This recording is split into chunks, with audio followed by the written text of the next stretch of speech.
आज हम जा रहे हैं बारात में, ज़िला अमरोहा, गांव जोया में। तो हम सब हो गए थे तैयार। फिर हमने दिखाए थोड़े बहुत एक्शन। नागिन निकाली। फिर हम चल दिए दूल्हे के घर की तरफ।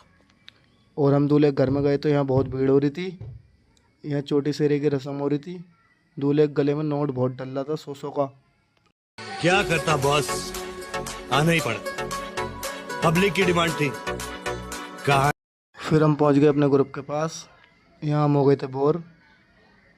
बारात निकलने का इंतज़ार करते करते हमें हो गई रात। फिर हम भी करने लगे अपने पुराने ज़माने की बकचोदी। और फिर हमें मिल गए 2 छपरी। इसे कहते हैं प्रेम का जादू। ये सब उन लौंडिया की वजह से हो रहा है। फिर हो गई थी बारात जाने के लिए तैयार, जिसका हमें इंतज़ार था। फिर यहाँ बजने लगे थे ढोल। हमने बनाई मीटिंग डांस करने की। नागिन निकाली। मुन्ना बटोला। फिर हमने करा थोड़ी देर डांस। संभाल के एक सनम तेरी आँख कटीली, दूजे गोरे गाल तेरे, तीजे गोरे गालों पे जानम। फिर चल दिया हम अपनी अपनी गाड़ियों की तरफ। फिर थोड़ी देर रुक के फिर हमने करा थोड़ा बहुत और डांस।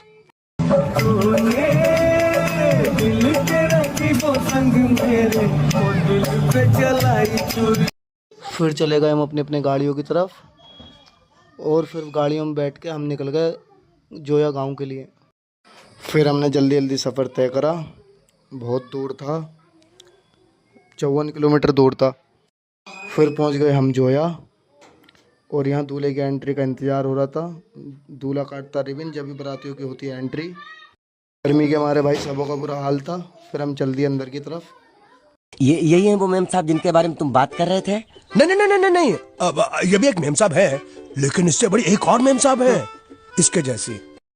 फिर चले गए मंदिर की तरफ। एंट्री गेट बहुत ही अच्छा था और भीड़ भी बहुत ज़्यादा थी।